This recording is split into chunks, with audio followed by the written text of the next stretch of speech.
안녕하십니까? 부동산 캐시입니다. 오늘 분석할 지역은 용산입니다. 용산 2편인데요. 효창동부터 원효로 1가까지 그쪽 일대를 분석을 해보겠습니다. 계획을 보시면 오늘 분석할 지역은 효창공원암역 북측에 연접해 있으면서 쭉 올라가서 숙명여대와도 붙어있는 지역이라고 보시면 될 것 같아요. 가장 가까운 역으로는 효창공원암역이 위치를 해 있고요. 1호선 남영역과도 직선거리로는 300m 정도의 역세권이라고 보시면 될 것 같습니다. 전체 부지 면적은 약 46,000여 평 정도로 여태껏 제가 분석했었던 지구들에 비해서는 조금 좁다고 보시면 될 것 같아요. 용도 지역은 2종 일반 주거지역 및 2종 7층으로 구성이 되어 있고요. 입지 조건은 지하철 이용은 효창공원암역과 남영역, 그리고 자차로는 원효대교, 원효로, 백범로, 편의시설 및 개발 이슈 같은 경우는 캠프킴 용산공원 부지가 굉장히 연접해 있고, 또 용산국제무지구와 전자상가 지구단위 계획으로 업무 및 주거가 복합된 개발의 형태가 근처에서 이루어질 가능성이 굉장히 큽니다. 그리고 이쪽 삼각지역과 또 남영역, 또 숙대 입구 이쪽 일대가 전체가 다 개발에 대한 이슈가 있는 지역들이죠.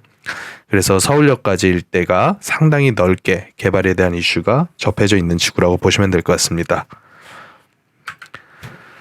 이쪽 일대의 지구 단위 계획을 한번 살펴보자면 삼각지역과 남영역 일대는 상당히 넓게 지구 단위 계획이 수립이 되어 있습니다.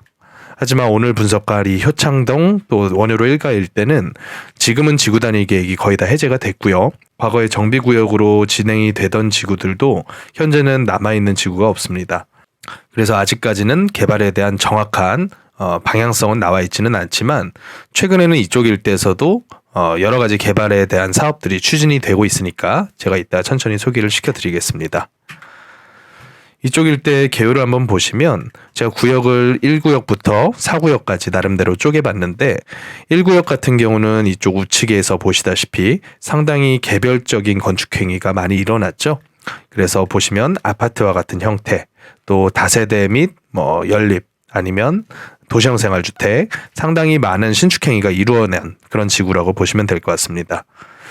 이 구역 같은 경우에는 여기도 마찬가지로 신축행위가 상당히 활발하게 이루어졌지만 이 안에 있는 세부 필지들을 보면 이런 식으로 맹지 그리고 작고 부정형 형태의 필지들도 일부 섞여 있는 것을 보실 수가 있습니다. 그래서 1구역보다는 비교적 개발에 대한 기대감이 조금은 있지 않을까라는 생각이 좀 들고요. 또 3구역 같은 경우는 이 3구역을 2구역 내지는 4구역 둘 중에 하나와 포함돼서 개발할 가능성이 굉장히 크다라고 여겨집니다.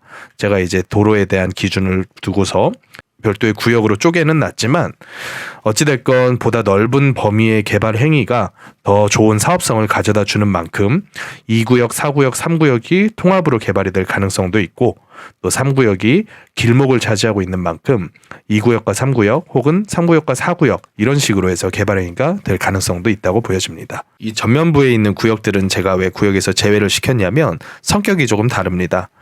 앞서 보여드린 이 지구 단위 계획도를 보면 제가 지정해 놓은 이 지구들은 전부가 2종 일반 주거지역 내지는 2종 7층으로 지구 지정이 돼 있는데 이 전면부의 요 안쪽 이면도로까지는 3종 일반 주거지역이고요. 또 전면부는 상업지역으로 지정이 된 만큼 토지에 대한 활용 부분에서 차이가 발생을 하고 또 이 차이점이 구역 지정으로 돼서 진행이 됐을 경우에 조합원들 간의 갈등을 유발시킬 가능성이 굉장히 높다라고 여겨졌습니다. 그래서 이 분야는 제외를 하고 안쪽에 있는 지구들만 오늘 분석을 해볼 예정이고요. 각 세부 구역들에 대한 정보를 살펴보기 전에 전체 구역에 대한 종전 자산 분석을 한번 해보겠습니다.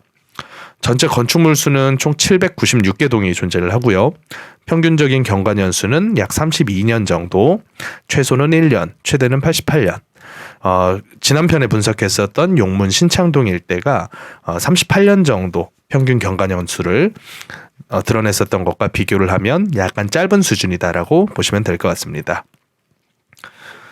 토지 면적 같은 경우에는 15만 제곱미터 정도 수준이고요. 평균 용적률로는 137%.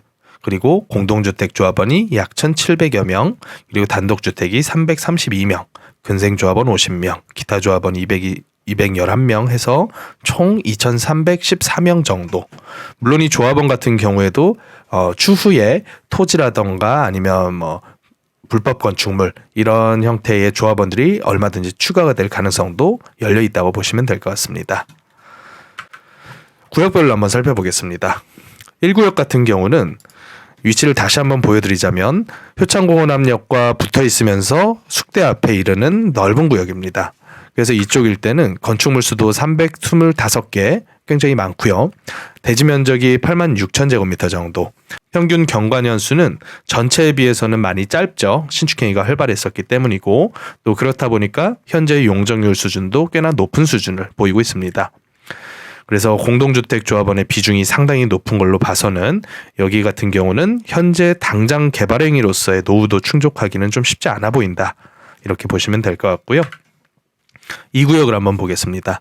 2구역도 위치를 다시 한번 살펴보면 여기는 아까 전에 우리가 살펴봤듯이 이미 개발된 필지들과 이 안에 있는 과소 부정형 및 접도율이 낮은 단독주택 필지들이 많이 혼재가 되어 있는 모습이죠.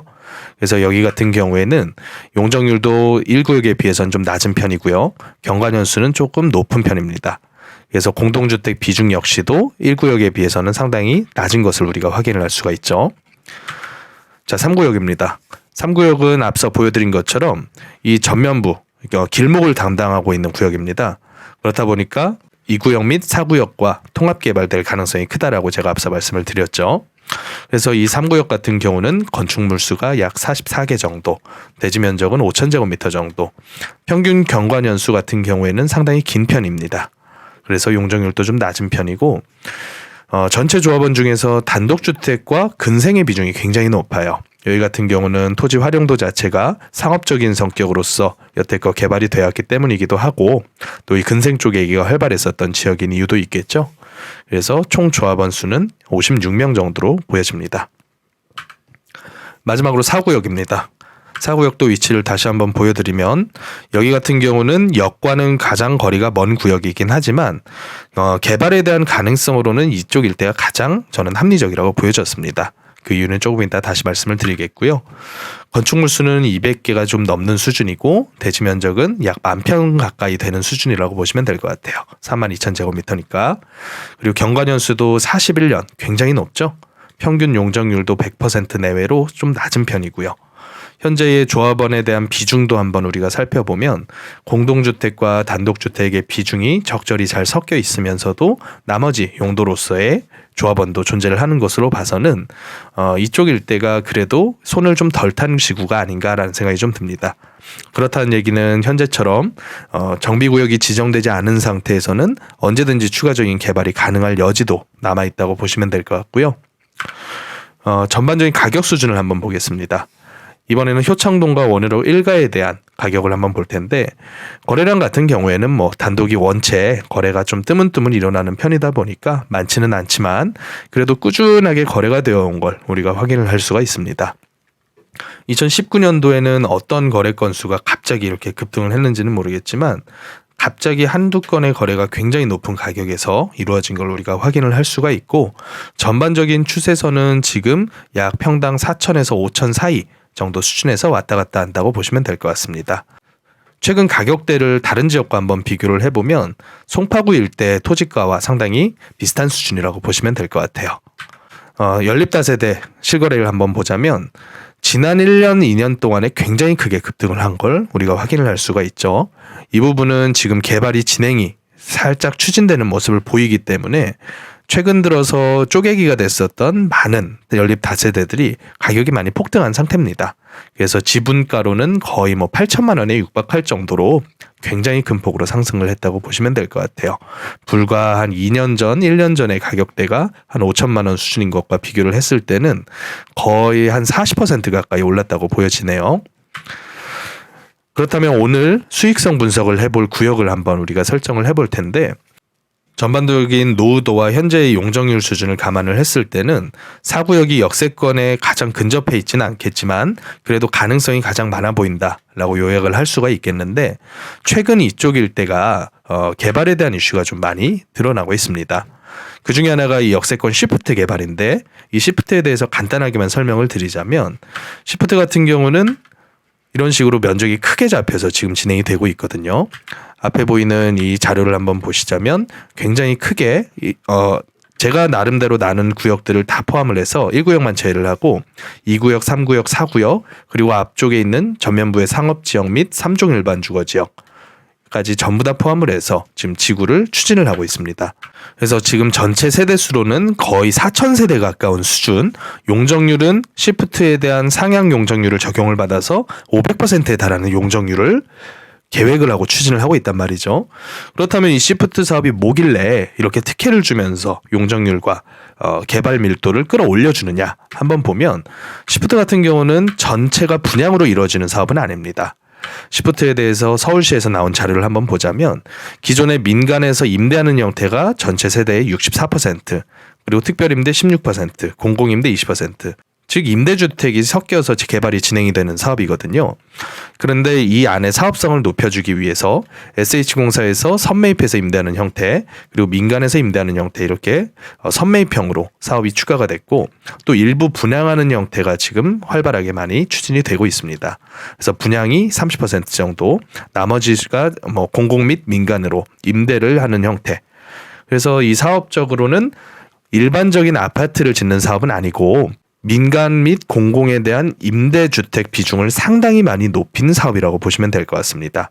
그래서 이런 사업들에 대한 캐시플로우를 한 번씩 제가 들여다볼 때가 있는데 사업성이 크게 좋지는 않아요. 왜냐하면 이건 진행을 활발하게 하면서 어떻게 보면 공익적인 목적을 달성하기 위한 사업이기 때문에 이 보유 기간 동안에 분양을 못하고 계속해서 임대를 주면서 비용 지불을 하고, 또 이 임대료 수준 자체가 주변 지역의 임대료 대비해서 좀 저렴하게 줘야 된다는 말이죠. 그래서 사업성적인 부분에서 이 동의를 쉽게 받을 수가 있을까라는 생각은 좀 들지만, 어찌됐건 용적률을 무지막지하게 상향을 시켜주다 보니까 이 사업에 대해서 일단 추진할 때까지는 동의가 어느 정도 나오지 않을까라는 생각도 좀 듭니다. 하지만 물론 가능성은 어떤 방향으로든 열려 있을 수가 있기 때문에 저는 기존에 분석하던 툴 그대로 제가 앞서 지정했었던 지구들 중에서 4구역을 대상으로 수익 분석을 한번 수행을 해보겠습니다. 자, 그러면 수익 분석 부분을 수행을 해보겠습니다. 이쪽에 있는 종전 자산은 앞서 보여드렸던 4구역에 대한 종전 자산 부분을 기입을 해서 왔고요. 전체 경과년 수가 약 41년 정도, 전체 대지 면적이 32,000제곱미터니까 약 10,000평 내외 정도 된다고 보시면 될 것 같습니다. 조합원 수는 363명인데 단독주택이 한 135명, 지분조합원이 173명에 기타 조합원이 55명 정도가 됩니다. 평균 지분가는 단독과 그리고 연립다세대의 최근 거래가를 평균 내서 대략 6천만 원 정도로 설정을 해봤고요.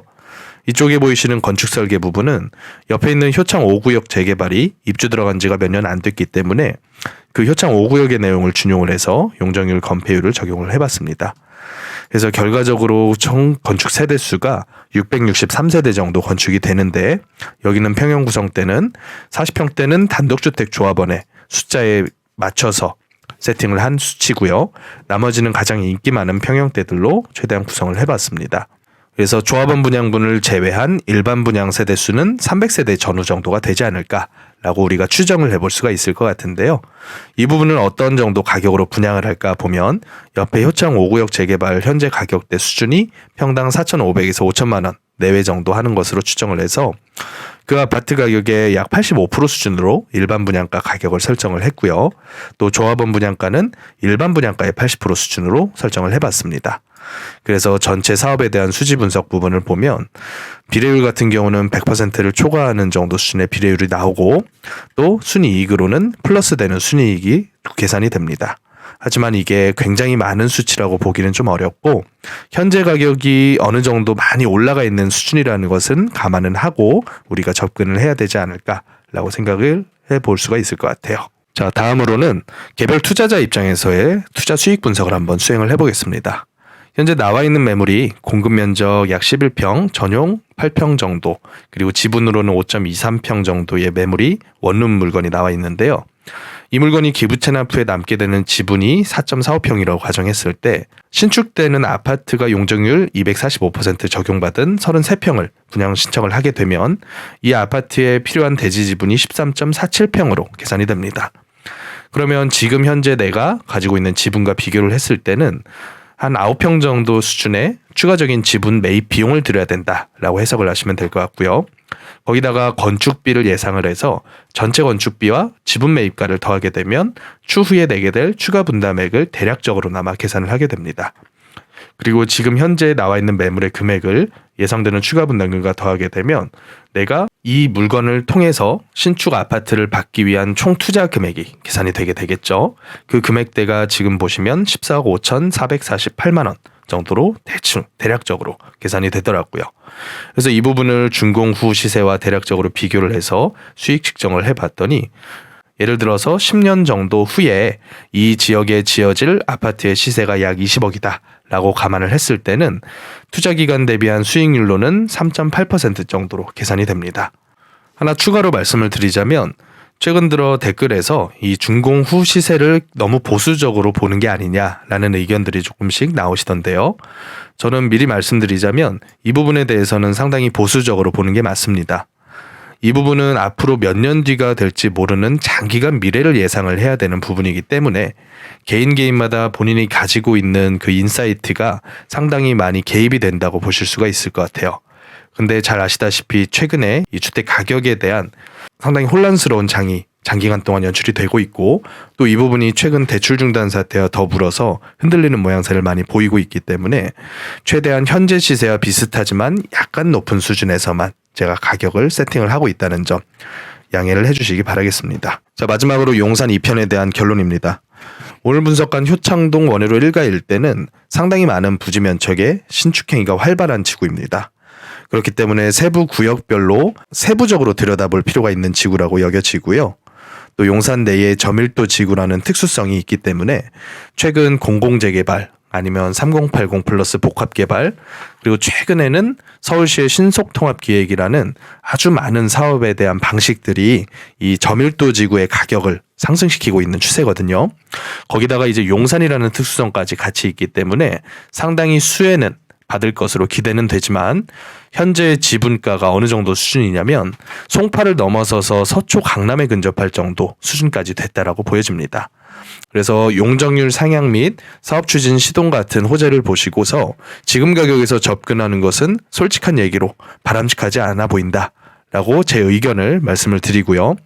그리고 현재 추진하고 있는 사업 부분들이 많은 높은 용적률 및 그리고 더 넓은 지구에 대한 추진을 믿기로 하면서 많은 투자자들을 모집을 하고 있는 상태인데 이런 부분들이 100% 계획대로 진행된다라고만 보시면 안 된다라고 저는 봅니다.